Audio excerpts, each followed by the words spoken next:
Man, what is going on, Cowboys Nation? What is going on, Star Gang affiliates? It's your guy, Nix. It's Spoonie back in the building.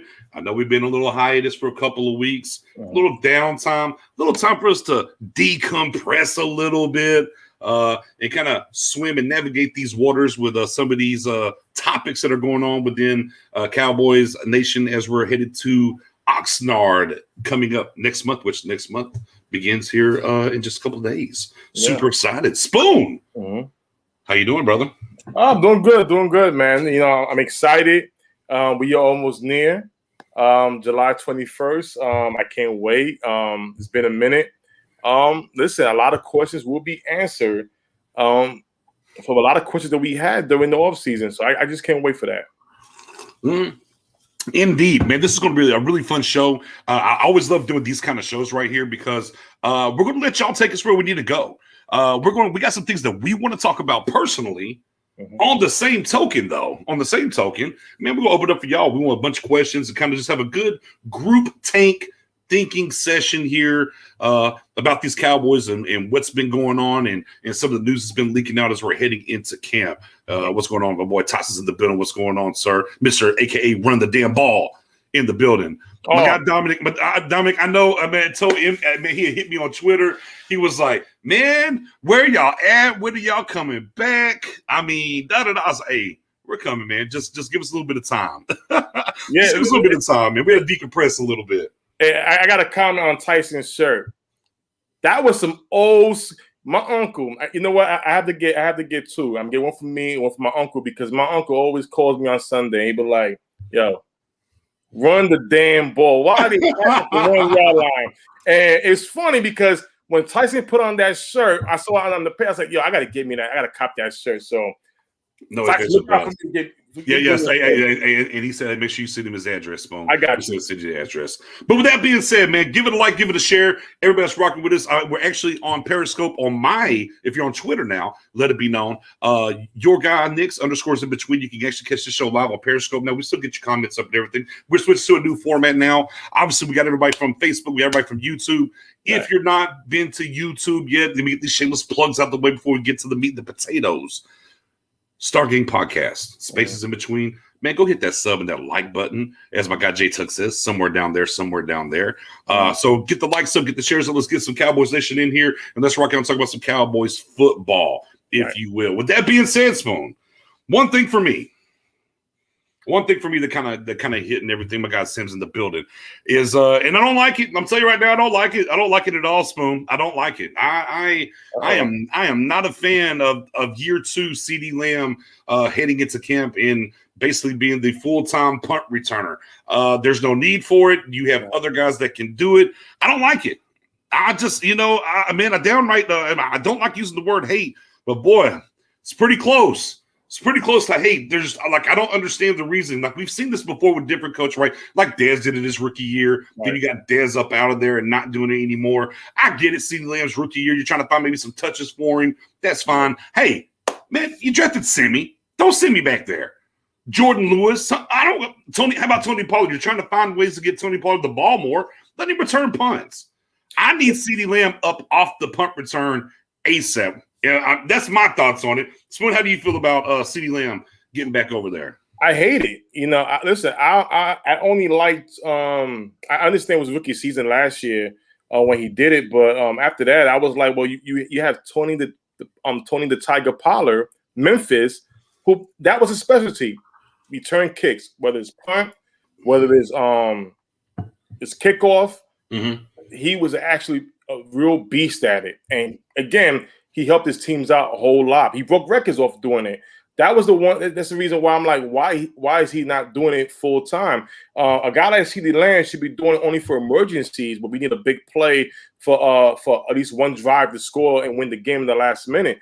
That's what he should be there for. I don't like this move. Listen, I hope by training camp they change their mind and give it to somebody else. But we'll see. I don't like it. Don't like it at all. Yeah, I mean, now let me ask you this, Spoon. You think maybe smoke and mirrors? You think maybe they're just saying that till they get to camp and whatnot? Do you think that's where it is, or do you think this is really the plan? It can be smoke and mirrors. Sometimes what's said. I mean, like I said, what's said now is one thing. Once the players get into action, so real life action, it may change the coach's mind. Maybe the preseason games, if they seeing Pollard or Cedric Wilson, hey, Jordan Lewis even returned kicks while he was in Michigan. So if they see those guys go out there and make some moves, you know what? Is the best bet to just look. We all know CeeDee Lamb is a special player, right? Special player that came right on our laps, and I understand you play your best player in every moment. We just don't want CeeDee Lamb. Yeah, but here's my thing, Spoon, and this is what had me look a little sideways at the coaches a little bit.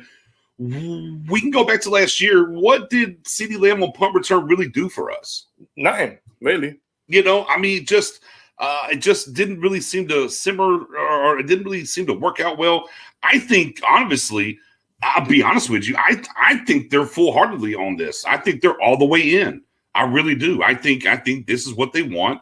I think there's no reason for them to even say that heading. They've said it during OTAs, right? Now they've doubled down again, just 2 weeks away, maybe 3 weeks away from camp, right? And so I believe this is what they want to do and how they want to do it. I just don't understand the mindset of it. And look, after coming off the injuries and stuff that we dealt with last year, we don't need this guy to be put in harm's way. No disrespect to a Pollard or somebody else that could go back there and do the job. Right. And low-key, I think Pollard might do the job better, just to be honest with you. I want to protect that guy, Lamb, at all costs in that way. Now, obviously, the other side news today that's pretty awesome. Looks like day one of camp, Amari Cooper's going to be ready, Spoon. Right. How's that making you feel about Amari Cooper? Looks like he's ready to go day one of camp. Oh, listen. The best receiver in the NFC East will be ready. I'm tired of people trying to label Amari Cooper down when we all know he is that dude. When it comes to route running, when it comes to being a playmaker, he has shown all of that. And I'm sorry. I just can't. I can't wait till he put a stamp in this league and says, "Listen, stop trying to put me down and recognize what I do right. Recognize that I am one of the elite receivers in the NFL." And this season, he's going to show that. He's going to show that. Yeah, I mean, obviously, all-pro guy, route runner extraordinaire. I claim the bone collector, all the ankles that he collects. Number one on this team, right? Obviously a little nervous to hear that he had the surgery. We're 5 months away. We're still not sure where he was. But to get the news that Amari Cooper's going to be ready to go and rock and roll day one at training camp, to me, lifts a weight off my shoulders, right? I feel pretty great about that side of things. But again, in talking about Cooper and establishing himself, I mean, my goodness, he's one of two receivers to have 4 1,000-yard years since 2015, right? So, I mean, this guy is legit. He is a stud. He was worth every bit of the first-round pick that we traded for him. And he's part of that scorched earth offense because, Spoonie, it's about time. Now, we got derailed last year on our scorched earth offense. And we had that hype train going. It's about time for us to Team 40 Burger, Team Scorched Earth Offense, SEO. It's time to start cranking that back up again because with these guys being healthy and looks like Cooper's already turned the table and we're ready to rock and roll. With Dak coming back healthy, right? The tackles coming back healthy. I don't think and foresee us having the same kind of situation after not being through the COVID stuff with the offseason program stuff, going through these types of injuries and things that happened again. So I'm excited about it.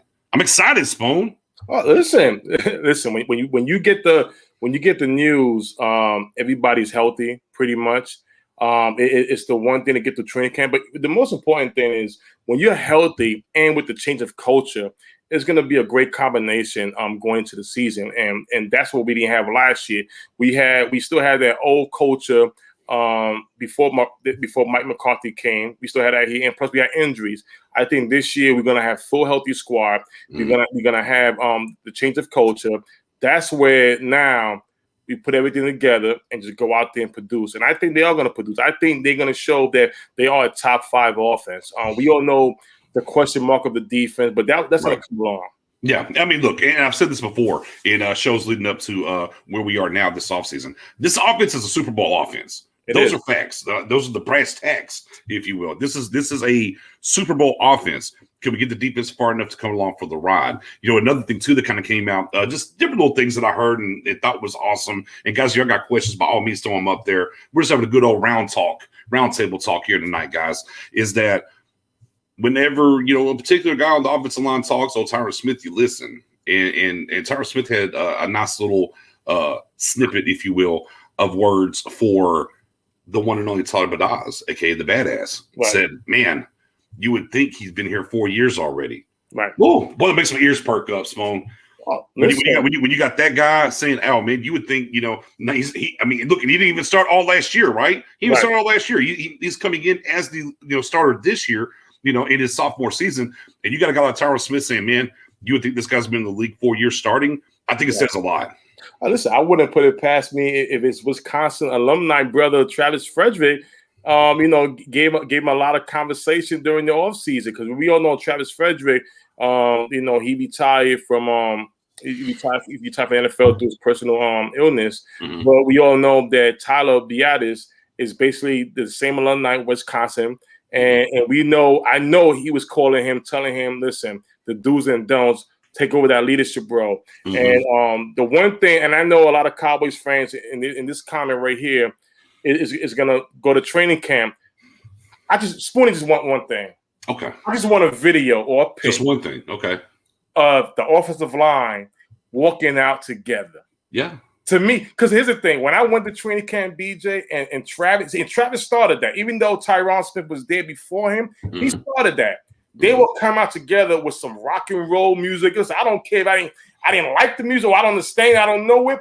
Mm-hmm. It's the energy that just come like bad to the bone. This is us right here, the 5-0 line, and I want to see Tyler walk out with Tyron, Zach Martin, Lael, and Connor Williams. I want to see that. We're gonna run over you when we run the ball with Zeke. Mm-hmm.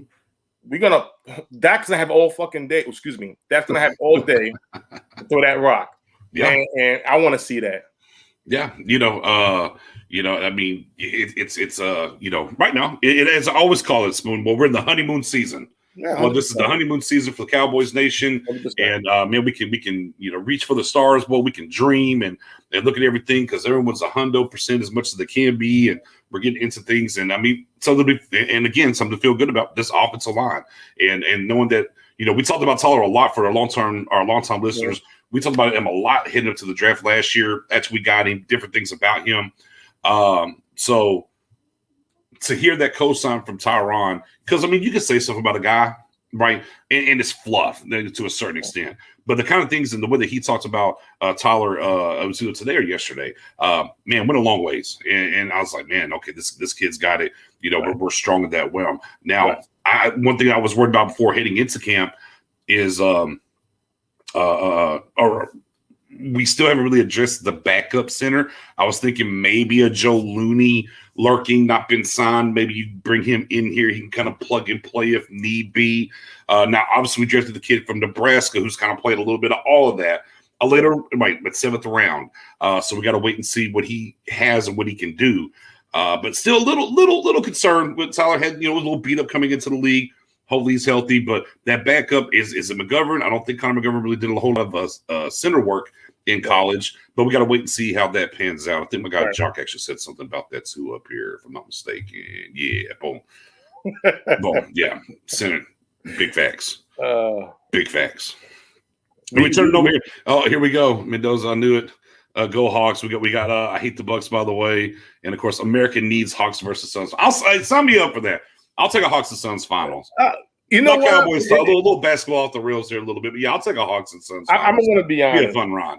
I want to be honest. See, I love PO, and and everybody. I am a New York Knicks fan. That is the only thing. Well, besides the Knicks in the Mets, I am a New York Knicks fan, and PO rubbed it in my face.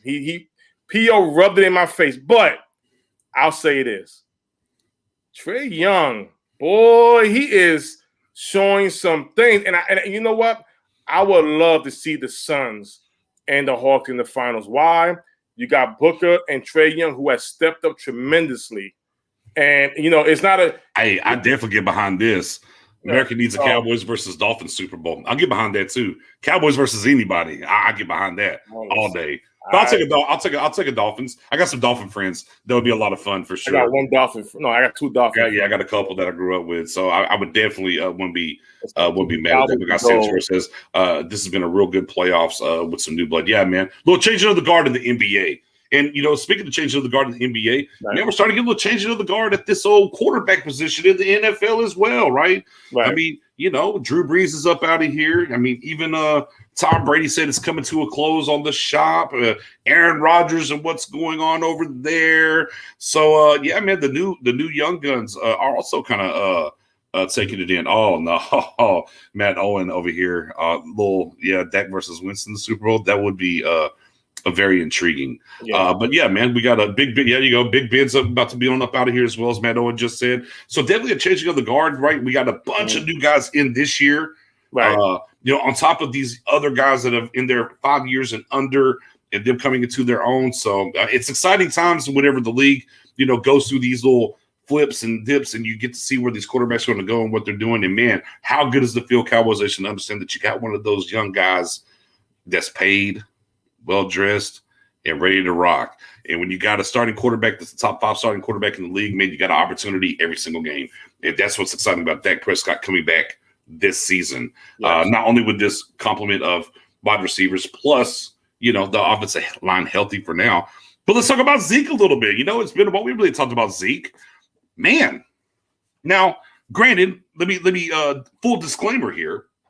I know a lot of people said Zeke was fat last year. First and foremost, I would love to be fat Zeke last year. Okay, let me start there. But I understand what they meant from the football standpoint, right? Maybe bulked up a little too big or whatever. The one thing that I always said about Zeke prior to this season was, man, I wish he would go out there and take care of his body a lot like some of the greater athletes do, right? The LeBrons of the world, the Tom Brady's of the world. Maybe not the greatest athlete, but he takes care of his body to play as long as he can.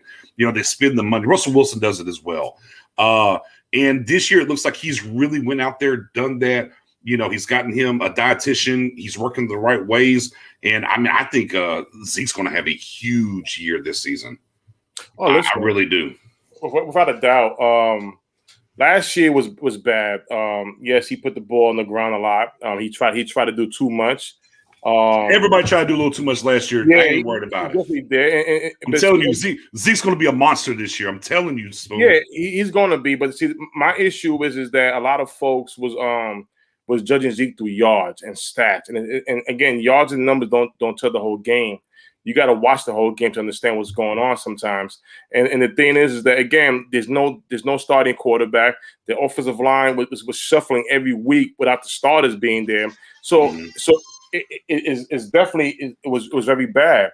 I don't know why would anybody expect for Zeke to have a monster year. If we look at guys like David Johnson from the Cardinals, he's having issues with the O-line for years before they got rid of him.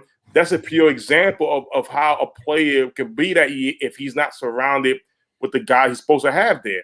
But again, that's how they make it. I think Zeke's gonna have a great year now that everybody's back. But not only that, I think Zeke took it personal for basically what the people were saying about him. And I think he's going to have a better year than people expect. I don't think no regular 1,200 yards. I think Zeke could go out there and have maybe about 15, 16. I think this Cowboys offense with Dak passing and with Zeke running, I think, you know what? Let's go back to when here we the Patriots were being told they were cheating. And they went out there and lit up the scoreboard every second, every minute on purpose. Even if they're by 3 touchdowns, no, let's go by 4. They were sending a message to the other 31 teams. Mm-hmm. I believe that the Dallas Cowboys, for what happened last season and what the networks and the media people were saying about the players and how now Dak is not a top 5 quarterback to some. He's a number 9 or whatever. You got Josh Allen above him, which I'm sorry, I don't agree with that. I know they're gonna take it personally.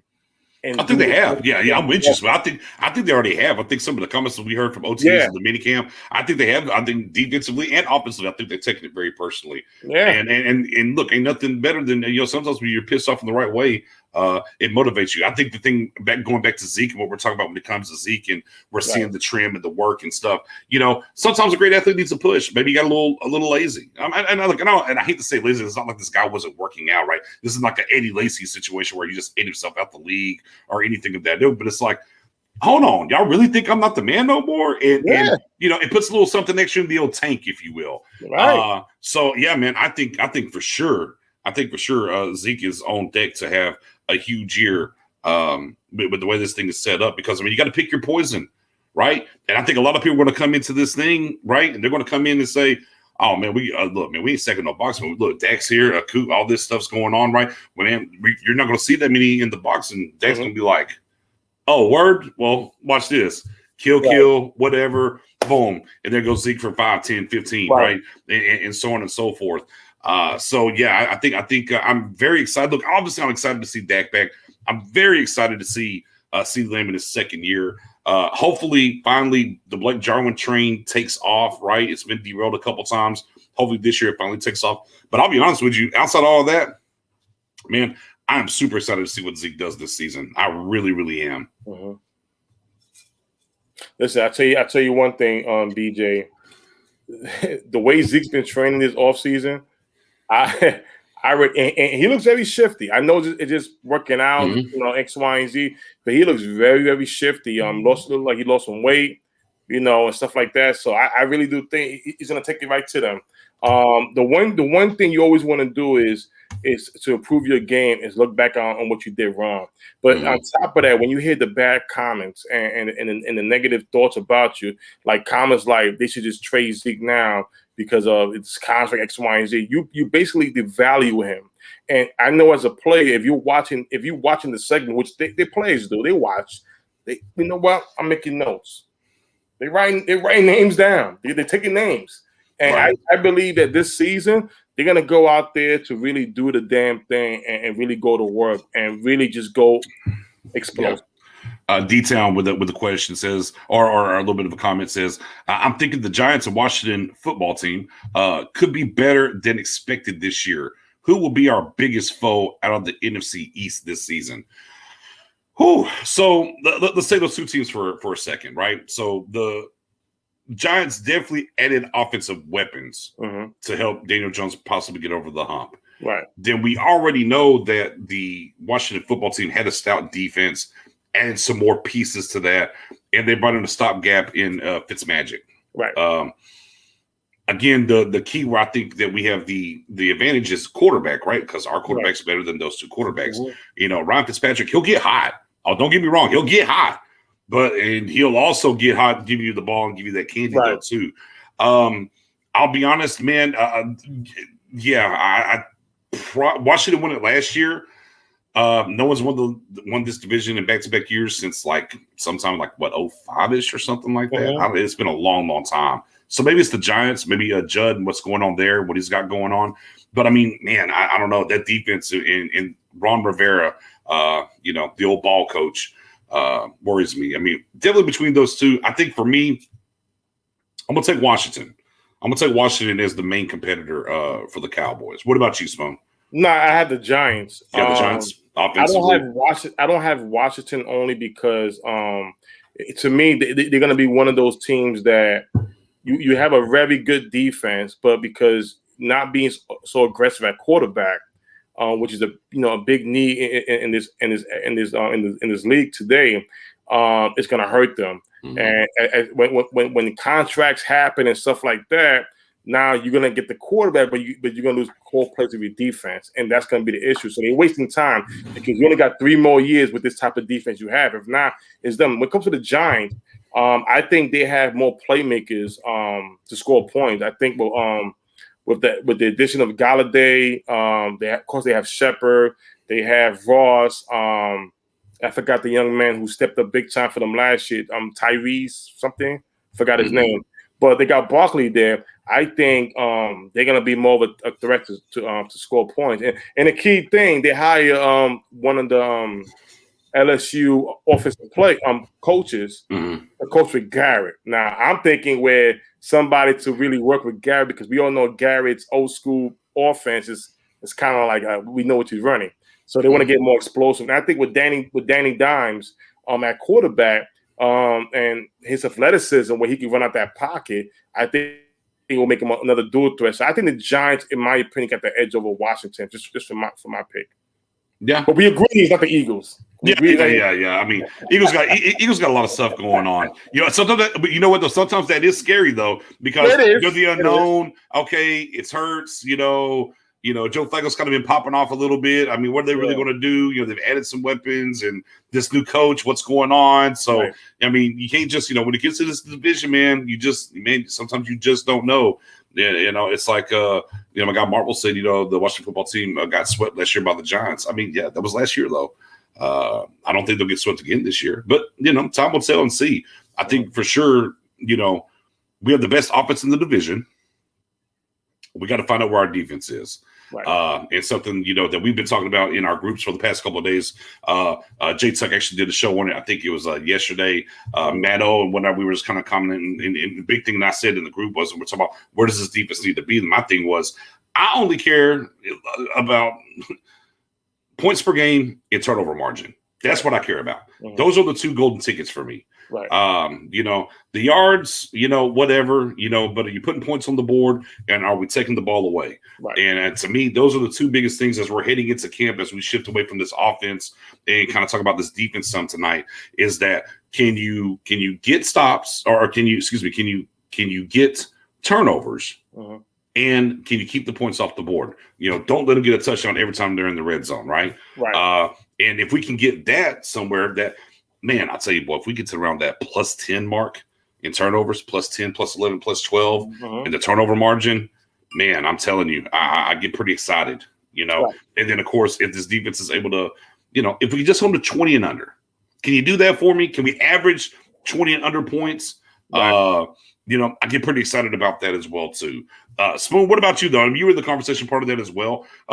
What do you think as far as this defense? And obviously last year, 11th against the pass, 31st overall versus the run, giving up 155 per game. And I think the total was like 24-ish, somewhere around in there. Now, granted, that's based off a lot of the yardage stuff. We're not, we're kind of talking some more individual stuff. But with that being said, what do you think about this defense and some of the things that they need to do to help this offense get over the hump in the division? Well, listen, first of all, again, I'm with you as far as the turnover margin and the points per game, because those are the two major things that will definitely help a team win the game, which is important. That's what we need, wins. I don't care about individual numbers. Individual numbers are just for the player. For the team, the turnover margin for the defense and the points per game for the offense is big. I believe that because the offense, the defense can succeed in that plus 10 turnover margin. Why? Because when you score so many points, this is where now the opposing team's offense is going to have to change gears and change their plan, which may benefit for our defense. It's something similar you pointed out to when the Chiefs won the championship last year, when you was pointing out the middle of the field. Right. How do you win games? Two years ago. The Chiefs changed defense. They went from a 3-4 to a 4-3, and that was the one question that everybody had: how would their defense rank? And as the games went down, as the season went along towards the playoff, they got better and better and better. But the big thing was the offense scoring more points. We saw that last season with the Buccaneers when Tom Brady went there. For the first time, they running a 3-4 defense. Guys like JPP who never played it. But as the season went along, they were the better defense in the playoff, not during the season. But because the offense was scoring a lot of points, it helped out the defense. So I think we have the type of defense that can be like that. Right. As long as they're winning games and as long as the offense is scoring points, this is where the players will buy into what's going on and just go full throttle. So, right. Quick question here. Pre-training camp, who's your surprise roster cut when we got to cut down from 90 on down? Well, surprise. I'm gonna throw one out there. I'll go on the limb. I'll go on the limb a little bit. Anthony Brown. I still think that $4 million tag that they can save him money. I get it. Cornerback's a little light, whatever. I'm going to Anthony Brown's going to be the surprise cut. Dang, that's a good one. potential starter. It could be Trey. That's a good one. Right. Ooh. Say $4 billion. I don't know, something. I don't know. I'm just still not buying the fact. We look at everything that they want to do with length and stuff, and who they drafted and everything. And I'm just looking. I'm just like, man, you're really going to tell me they're going to roll? They're going to roll with Lewis and Brown at cornerback? I don't know. I'm not buying it, Spoon. I'm not buying it. So surprise cut. I'm gonna go with Anthony Brown because our guy, Stephen Jones, Mr. Salary Cap, knows he can get that $4 million up off the books. You know what? I'm gonna say Cedric Wilson. Said Wilson over. So basically, they're going to keep Anthony Brown and Semi and get Wilson up out of there. Get Wilson out of there, and you got Fioco, we got Noah Brown still, and with them undrafted free agent wide receivers. That's the only thing I can think of because I wanted to say Tristan Hill, but I really do think we was already all in the conversation saying that he's not a Quinn guy, but he has shown some problems before the injury, so it's like 50-50. But I'll say Cedric Wilson. Matt, is he CB2 though? Do we really know that? It sounds good. I gotta wait and see. But yeah, said for sure. Those are kind of co-signed there as well. This could be said. I don't know if Said or Noah Brown are safe, to be honest with you. Right. Depending on how some of these young guys, particularly Eagles 6'4", right, Texas, from University of Texas, and he's been so far, showing out on special teams. Right. And once you get down to that, that fifth, sixth, spot, you're looking for some special teams help there for sure. Right. That's another big guy as well. So I definitely think it's not sweet for Said or Noah Brown. They got to compete, right? And that's what we talked about in general, like with this draft, the different things. But there's competition everywhere. We just got to wait and see how this competition really plans out. But back to the defensive side of the ball, when we were talking before we get, if you got questions, guys, we'll derail and get your questions up here. No issues. But as we move from the turnovers and points per game and overall what they can do, obviously the hotbed word, the hot husband, I almost said Noah Brown, peace out. These linebackers, man, my goodness. Boy, everybody's talking linebacker this, linebacker that. Neil's a stud here, and Jalen, and we got Parsons and Jabril Cox and LVE. And for me, Spoon, I just look at, as far as your base, right? We won't call nickel base, right? Your traditional, 4-man front, 2 linebackers. Talk about the 4-3 under base, if you will. Where you're going to have 3 linebackers in. Are we really going to be playing that more than 20% of the time? Probably not. Right. You're going to be in nickel more, around 70 to 80. So it leaves you 2 linebackers. And a lot of people, we're arguing about here, arguing about there, and and on Twitter, man, it goes, on what day, what flavor you like when it comes to the linebacker and everything. I'm just like, guys, I think it's going to be a rotation. Let me say that. Listen, I got to give credit to you, BJ, J Tuck, Boss Cowboys. I apologize if I didn't mention anybody else because those y'all the only 3 that I know that was so adamant about the linebacker position, about who's going to start. And don't get me wrong, even I remember when Boss came out and said about Jabril Cox playing safety. Does he have the skill? He has skill, but at the same time, will they do that? I don't think they're all going to do that. But it's still, it's open. But to have an open mind. Because again, we're not gonna really know anything for sure until the camp start. But it did rattle Cowboys fans' minds to even think. And see, we need that sometimes. That's sometimes. Perfect example during the draft when after the second round, what happened? We was all puzzled, like why would they draft these guys? Until we heard Dan Quinn spoke, then we understood what was going on. So I love the conversation that Boss, yourself, and Tuck had when it came down to just put your mind to it, what's going to happen. But I'll say this, that it's been the question of the offseason, the linebacker spot. You have Jalen Smith, you have LVE, you got Jabril Cox, you got Michael Parsons. Michael Parsons is the future, the present, the now guy, of course. Right. But do you want him down nickel? LVE is the best overall linebacker there. You need to have him on the field. Don't leave out Keanu Neal. Keanu Neal. Now, see, again, so it does. Listen, I'll tell you this.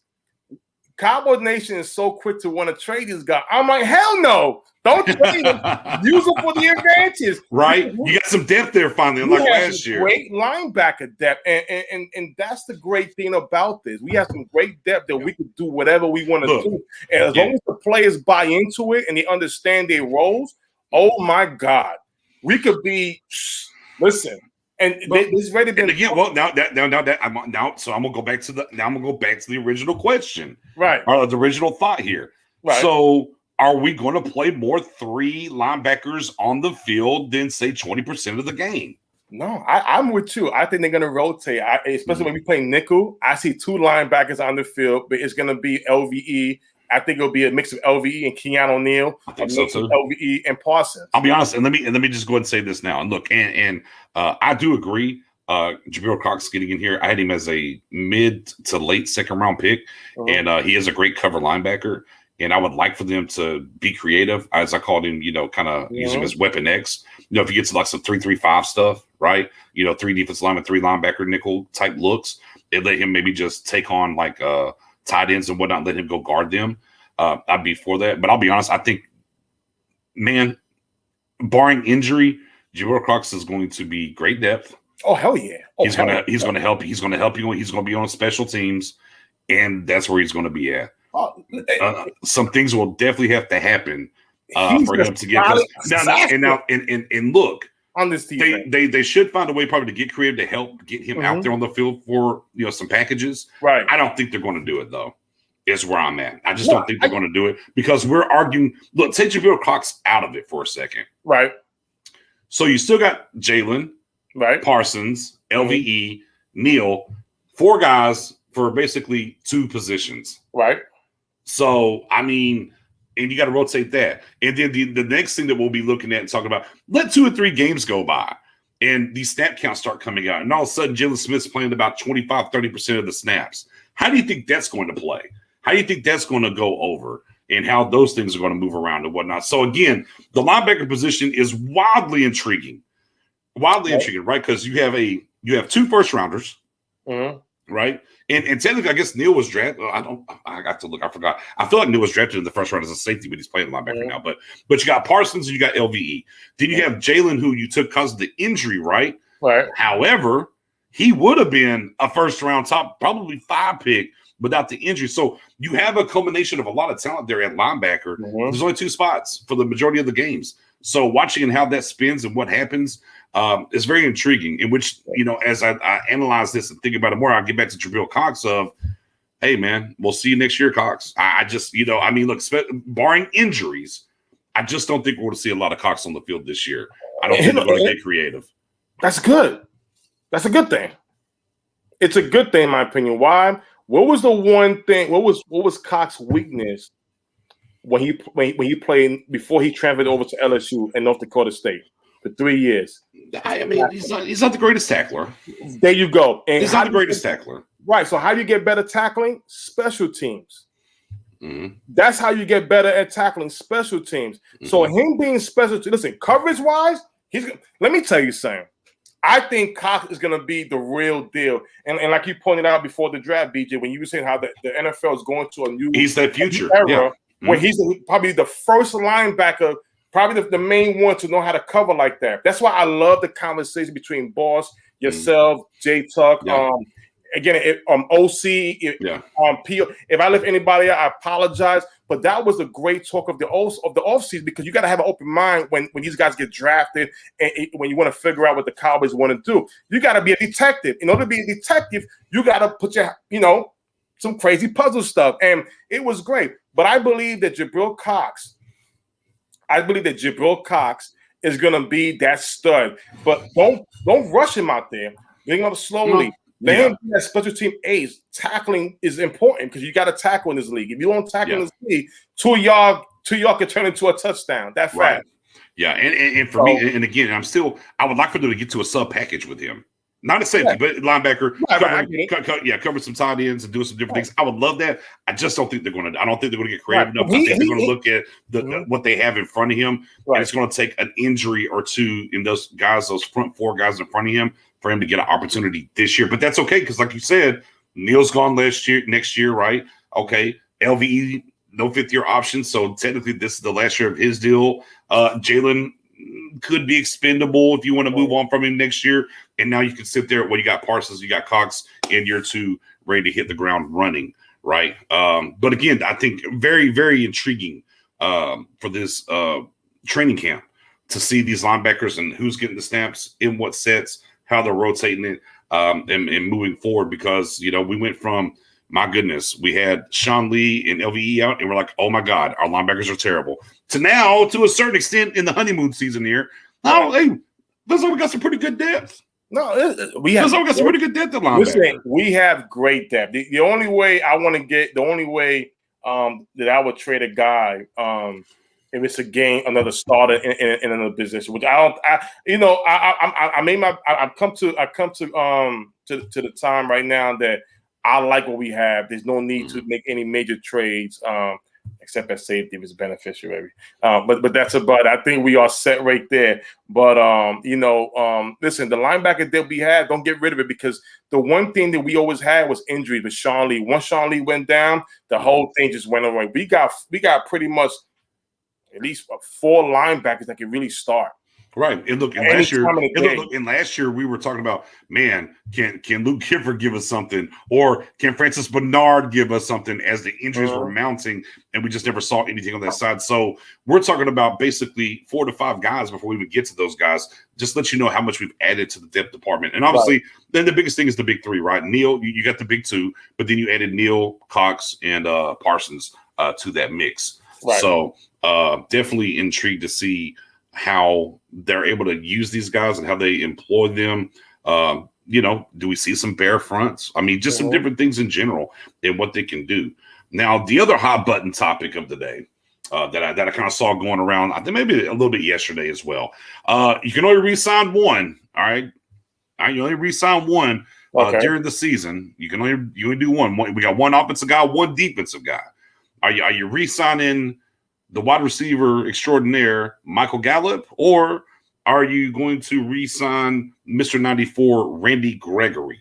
You have to. You can only get one of them. Is what we're saying here, right? You got to choose one. You're going to get. You'll get that deal done before the end of the season. Hopefully, it doesn't strike up. The sooner, the better, right? Who's the one guy you're trying to get done first, or the only guy that you can get done? Okay. This wasn't easy because I love Michael Gallup. I'm really hoping they re-sign him. They can if they want to, but they drafted Fiyoku. They got Seth Wilson there, so who knows what's going on in Stephen Jones's mind when it all boils down to it. But I'll say this, BJ, you got to sign 94 first. In my opinion, why? Because next year we're going into the option year for Amari Cooper and D-Law, where they can get rid of the contract. Now, if you get rid of D-Law, who do you have behind that? You just got D-Law, Terrell Basham, and a 9. Maybe a guy in the draft that we don't know. They may go after the draft, but right now you don't have that much depth behind D-Law. When it comes to Michael Gallup, you have depth. You have guys like Wilson, Fiyoku. I know it's going to be a stud. You got CD, you got Amari Cooper. So I'm staying with 94, Randy Gregory. This is tough. This is tough. It is tough. It's very tough. For a guy that should have got more playing time last year in Gregory at points. We all kind of saw that. The one thing about Gallup, and this is what I always hearken people about when it comes to the wide receiver group, is that Gallup gives you something the other guys don't. Yes, he does. And that's the great thing about him. And and you've seen that go to him at times, right? Hey, week 1 last year, right, against Jalen Ramsey. Now we know the penalty, whatever, blah, blah, blah. Get that out of here, right? But I mean, just certain things that he does. I love Gallup as well. The biggest thing is, and I always said, if he'd played in the SEC, he would have been a first-round draft pick, but he didn't. 100%. And the thing about Gallup is, He's a great number 2. I don't think he's a true number 1, though. But I think he's a great number 2. But whenever you have a guy like Mike Cooper and CeeDee Lamb, man, I just, it's hard to find a guy like Randy Gregory. Now, look, and some of this we're talking about potential still, right? When we talk about Randy Gregory, because things are behind him. Let's go forward. Let's see what happens, right? You mentioned D-Law as well. The one thing you can never have enough of is pass rushers. But, man, gun to the head. Gregory or Gallup? Give me the defense, man. Yeah. Give me Gregory. Yeah, give me Gregory. Give me Randy. I hate to lose, I hate to lose Gallup. But again, when we talk about the 2 guys that we have, in Lamb and Coop, and provided that, we're going to keep Coop, right? Because there's still that little out skis in the contract that they want to move on. You're pretty solid there with a Dak and a Zeke and so on and so forth. So, yeah, Randy Gregory would be the guy that I'd give the check to. Marvin, you don't know that because we was at a point in time that we thought that Terrence Williams wasn't going to come back. And he ended up coming back for better or worse. It just depends on how they want to get the deal done and as soon as they want to get it done. So, there's an opportunity for Gallup to come back here for sure. Now, will it happen or not? No, we'll wait and see, though, Marvel. Go ahead, Spoon. Michael Gallup, to me, is the type of player that I don't think he's going to go out there and try to match money for money. I think, if the Cowboys offer, let's say, $5 million less than another team, I think he'll take it. Why? Because at the end of the day, when you know who your quarterback is, when you're comfortable being home when you at, guys tend to hold on, Spoon. Did you say start that way? When you know who your quarterback is? Yeah, when you know your quarterback. Yeah, when you know who your quarterback is, when you at home and stuff like that, that plays a big role. In your decision making. So I can see him getting a pay cut. Boy, there was a certain somebody, Spoon, when we tagged him, right? When we tagged him, the quarterback, and let him play for the year. And I said, boy, this hurts. It sends a message. Yeah. You can't get people here if they don't know who the quarterback is. There you go. The face of the franchise, different things. Funny how that thing works and how that turns around. Funny how here we are now. And my guy Jock's in there saying we also have the tag. I don't see his franchise taking either one of those guys from the Cowboy. $5 million less is a lot of money per year signing bonus. But I'll give you a chance to clear it up. You mean like instead of $14 million per year, he's going to stay here for $9 million a year? Or are you talking about signing bonus money? Oh, no, signing bonus. They'll okay, not yearly. Yeah. Okay, I apologize for not. But it's the truth though. Dak Prescott touches a lot of people. There's a lot of respect. Again, if it's something where it's not drastic, but because Gallup knows. Listen, Mari's getting paid. We all know Lamb's gonna get paid soon. Down the line. We got a little time for Lamb. Yeah, you got a little time. We got a lot of time for Lamb. Don't force it now, Spoon. Don't start forcing these contracts on us now. Hold on, let this thing breathe out a little bit now. Yeah, I don't want Miss Mary giving me the hook giving me the stare like Slow down, Dave. Yeah. Easy. But Dak Prescott, him being there, he does inspire a lot of these guys. And I'm not saying they're not going to get paid because of him. No, but I do think if it's not as much as the other team's offering, and it's like it's not a big major deal, I think they'll take that pay cut just to stay on the Cowboys. We've seen Jalen Smith do it. We've seen Lyle Collins do it, and they did it willingly. They didn't. It wasn't no long 2 weeks back and forth thing, So, D-Town with a question says, will Dak pull the ball out of Zeke's belly and run the ball himself on the option play, or is that play dead now? I don't think it's dead. You can't play scared. And what happened last year was kind of freakish, right? Yeah. But I think Dak plays the way that Dak plays. Maybe he slides a little bit more now. And we've seen certain guys used to run the ball with slide more. Look, you got to go back to Steve Young. At a point in time, Steve Young wouldn't slide. Okay. And then Steve Young got a little older. Crashing coming, boy. Yeah. He started sliding. So we've seen guys that run the ball. Randall Cunningham was another guy. He started to get down a little bit, a few years into the league, stuff like that. So I don't think it's going to stop because it's part of his game. I think you look at, people not like this. You look at a younger Aaron Rodgers who used to run the ball a lot. Bro, he took no contact. And Aaron Rodgers will kill you. Oh, you want to man up on 3rd and 8 and your back's returned? He'll go get that 3rd and 8 with his feet, but he's running out of bounds. As soon as he gets it, he's getting down. And I think it'll just be a little bit more a concerted effort from Dak to not take. I don't think he'll be a crash test dummy. No disrespect to Cam Newton, who basically used his body up by just continuously crashing into people. I don't think Dak is that. I think Dak will still run the ball, but I think Dak will be smarter about running the ball and getting down. Maybe like a Russell Wilson even. I'll say this.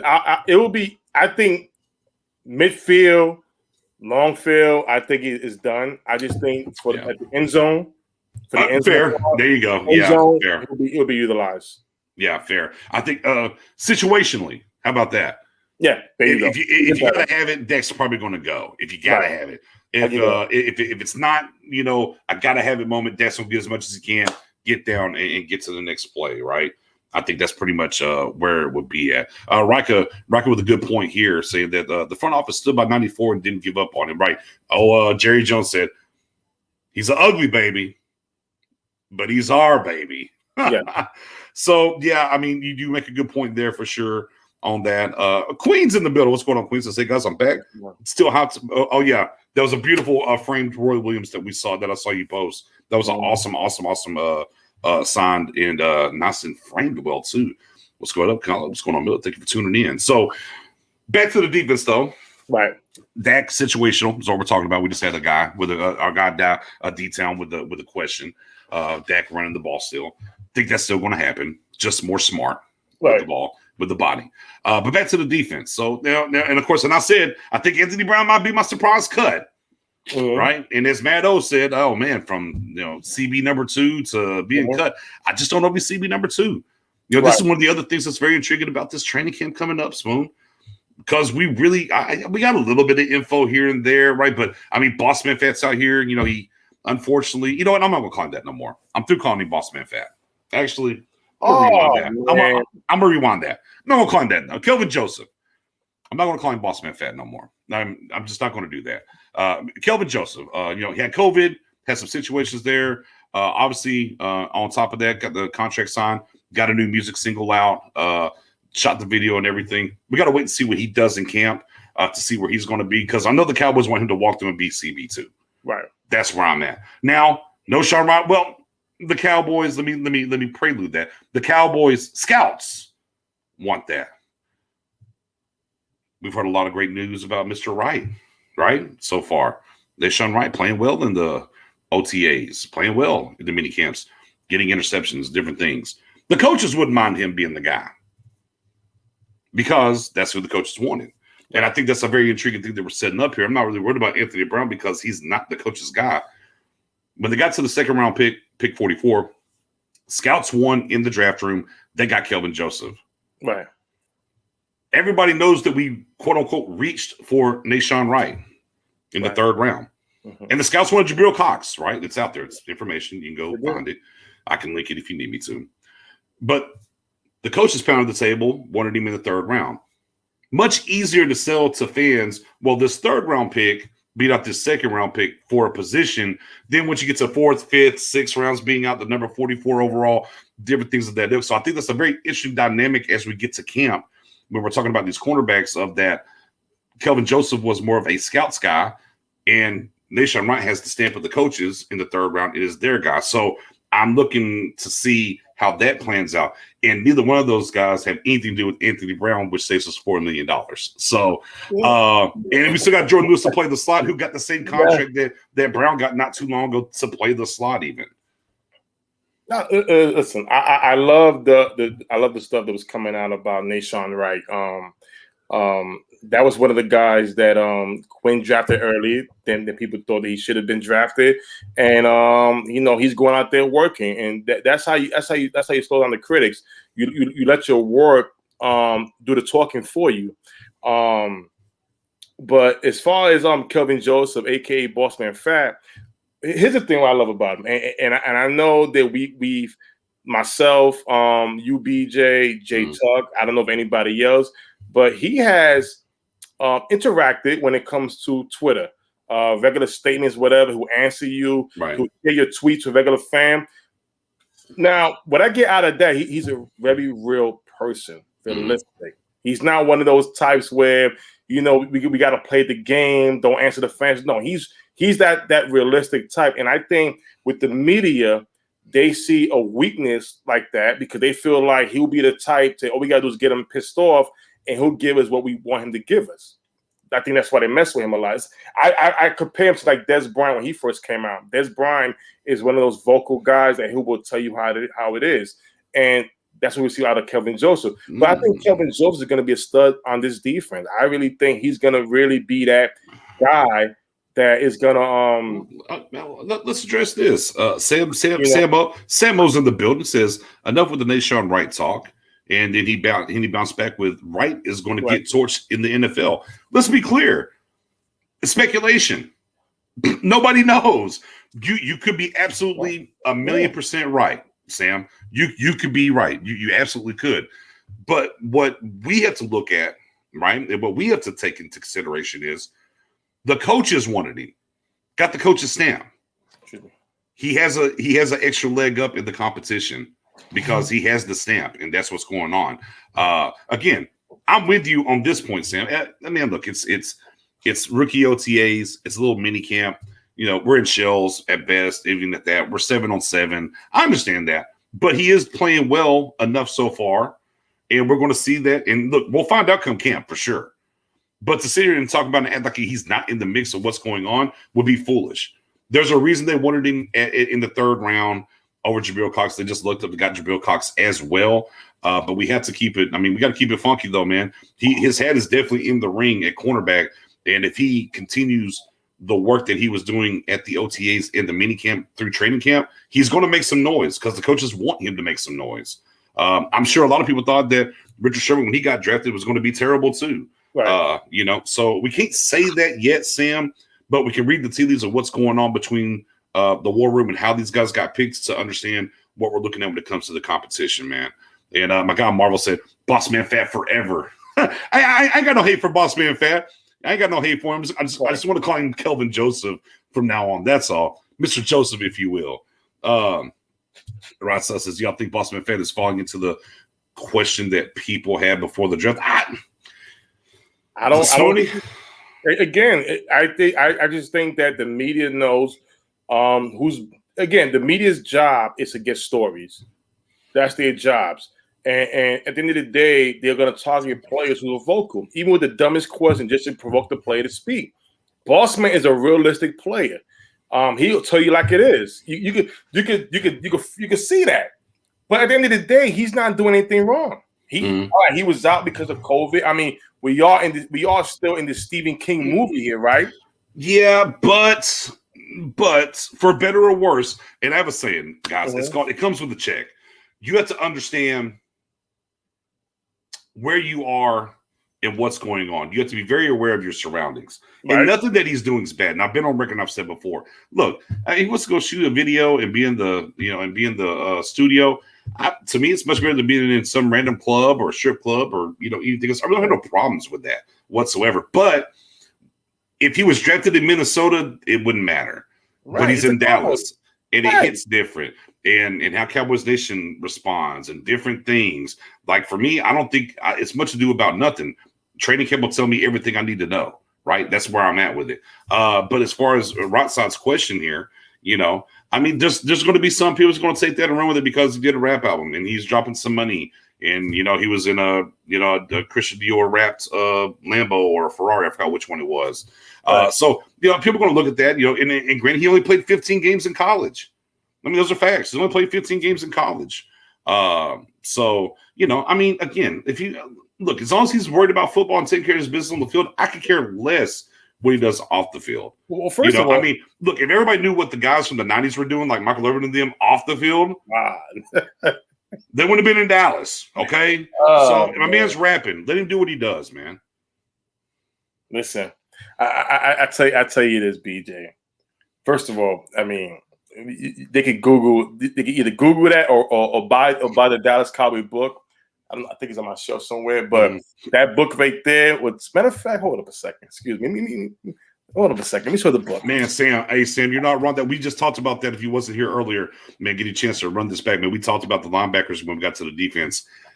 It's so wild. I mean, again, the rotation and the snap counts is what's going to be important there. You only got 2 linebackers on the field most of the time anyways. So, and you're about 5 deep. So, yeah, definitely going to be – that linebacker is going to be awesome for sure. And my guy Jock says, man, it's the rap career. Yeah, definitely. Spoon, what are you doing over there? Spoon always doing something, guys. I'm sorry, y'all. I get the book. Okay, what book you got? This is the book right here, y'all. Oh, boys! Yeah. Oh, the Jeff Perlman. You want to know the Dallas Cowboys right here. You want to really understand that why myself, BJ, PO, Miss Mariella, Jake Tuck, Boss Tyson, whatever. How we don't get so. Oh my God! Read this book. if you wasn't around around the 90s. Yeah, I mean, bro, everybody knows. I mean, Michael ever stabbed the guy in the neck with scissors. I mean, this rap. Listen, it's a different era, though. Different era. But if you in the studio for hours and hours and hours and hours and hours, right? Your work ethic is damn good because you in there trying to do what you got to do. My thing is, in my opinion, my thing is, I'm not gonna judge him until he's in training camp and let's see what's going on. Is he working on his craft? Is he the first man off the field? Is he not working hard enough? If guys who's behind him on the depth chart looking better than him, that's what I want to hear. We just went through mini camps saying it's basically drills. Right, drills. Installation of the playbook, stuff like that. Yeah, I mean, there's time. But again, in this time, you got to stick your teeth into something, though. Right. I do like this, though. My guy Sam's coming in firing off some great content for us right now. Says, what do you guys have on the safety position? Wilson going to get pushed out? I mean, now here's the thing about Wilson. Was he injured? Possibly, right? They're saying they're taking care of that. They're kind of babying that. I mean, how much does he like football still? I don't know. I mean, there's I'm losing light over here. There's some of that to be said too. I think he's solid though. I think he's there at safety. A little injury, whatever.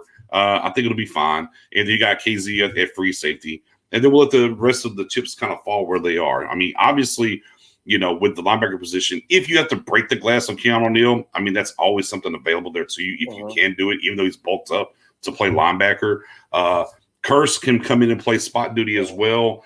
But just one of those questions, we're going to continuously have these issues or problems until we just go draft a damn safety, in the top, maybe 3 rounds. I don't know. It'd be, the last guy since Roy Williams, the highest safety we've drafted since Roy Williams, guys, is JJ Wilcox in the 3rd round, a converted, running back. And we took him in the 3rd round. So, and then of course the trades over here for one guy and trying to trade for this guy. And, Spoonie has been leading the brigade of Route 33 and Route 29s and Route whatever, by any means necessary to get a safety here. But I think Wilson, health being said, should be good to go. Spoon? Nah, I think he's out. And I hate to say this. I hate to say it, BJ. You think it's going to be KZ and Neal back there? I think if it's not KZ and Neal, and you're right, Neal has bulked up, but Neal can still go back there and play. I think you could see a combination of Kazi, Ishmael, Mumakaru, and also Javon Curse back there at safety. For some reason, I think if a trade pops up or an opportunity, I think Wilson will be on that. The one thing I hate is that why are we out of love with Wilson now? Help me out there. See, here's my thing with Wilson. Good play and everything. It just feels he's not a Quinn guy. And a lot of guys they get the short end of the stick because they're playing for a coach that never drafted them, especially when a coach coming in to change up the whole defense. Okay. Wilson is a good player, a very good player. I just think that they're gonna go with somebody who they feel could play the position the way they want to. Well,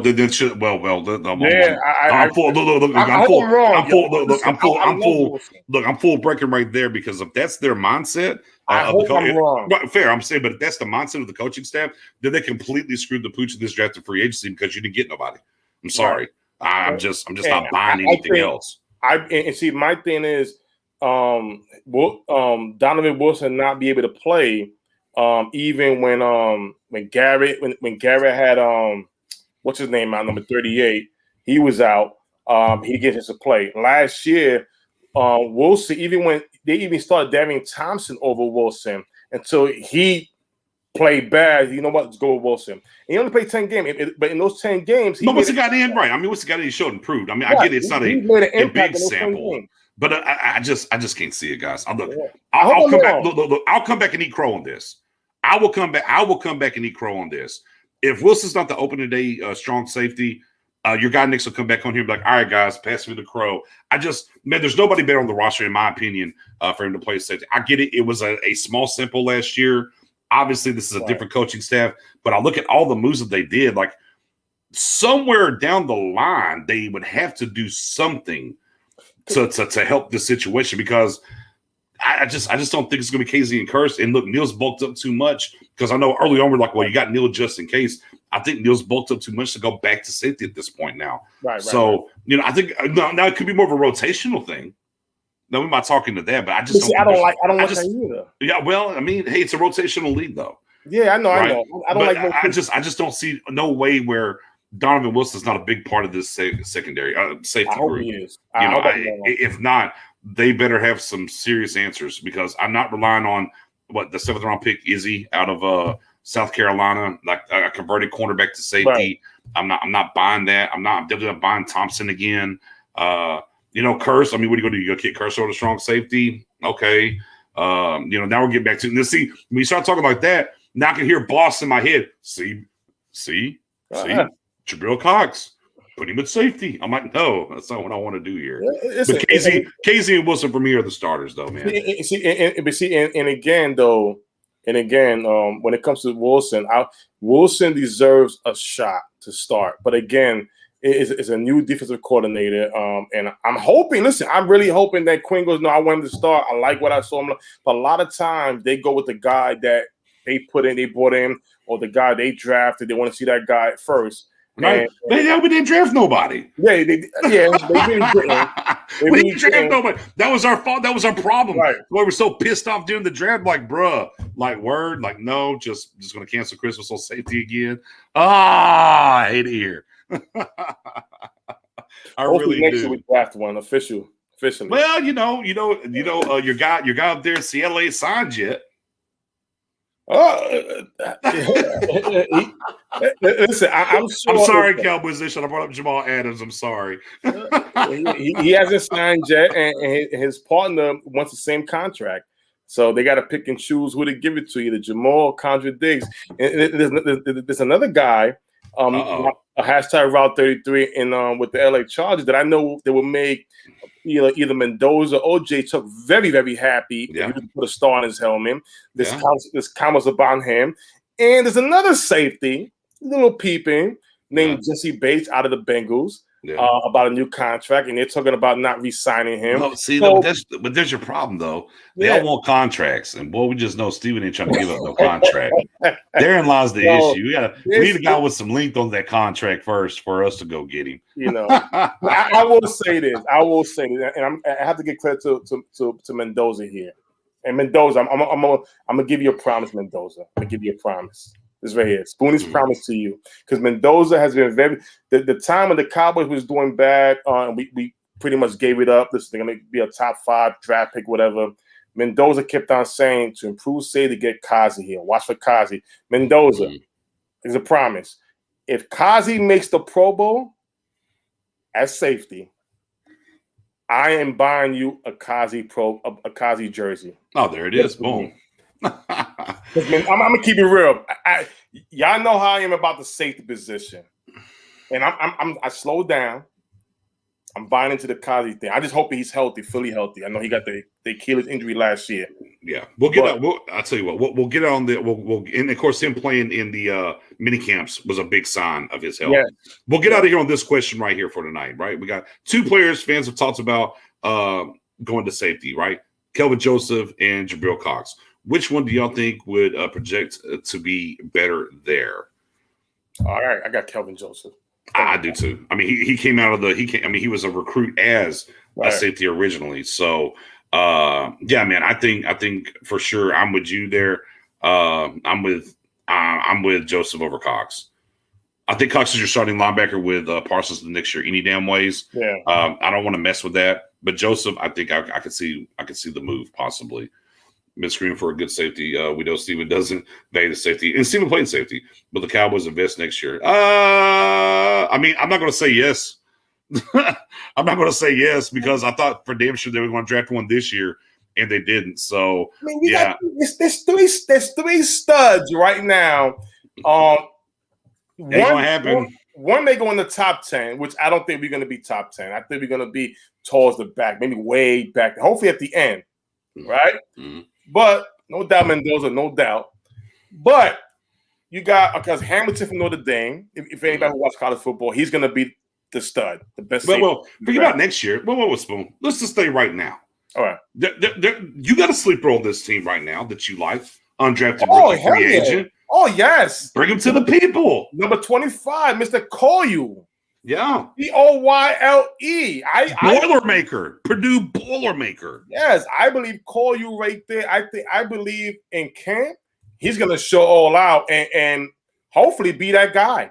Listen, I think he could be that guy. He has the instinct. He has the speed. He has the total package. Now, he wasn't drafted. He was undrafted free agent.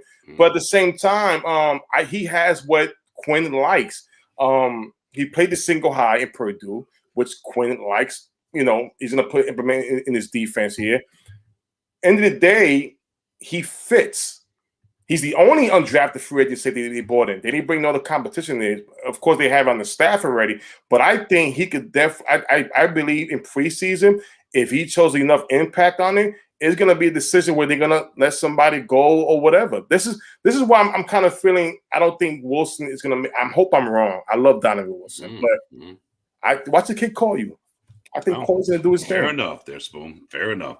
I mean, and of course, all these guys are going to come to camp. You know, we're looking for the next guy to kind of step out there. You know, maybe get that Miles Austin on, right, and show up and show out. You know, or you Tony Rumble. You know, we've done Ronald Leary was another guy that we got. You know, in free agents. You know, so I mean, we've definitely done well with undrafted free agents, rookie free agents over the years. So be intriguing to see who pops up this year with the guys that we signed. But with that being said, man, we appreciate y'all rocking with us every Wednesday during the off season at 8:00, typically 8:00 Central.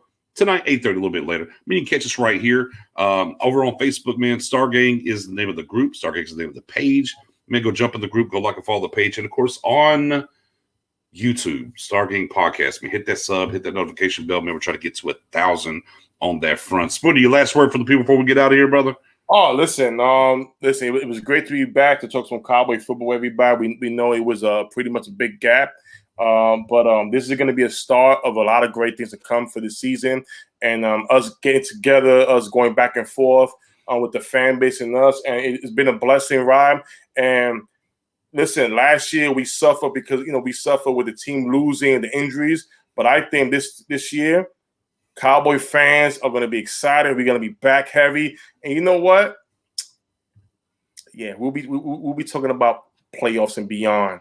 Well, I mean, man, Dak did put it out there, didn't he? Yes, he did. He said special season. Special season. Let's get along. I mean, I can't wait, man. Our third season, man. We're 2 seasons down, Spoon. Right into our third season. Dak's co-signing it. Special season. Damn it, I'm ready. I'm hyped up. I'm ready to go. We'll catch y'all next Wednesday, guys. Thank you as always.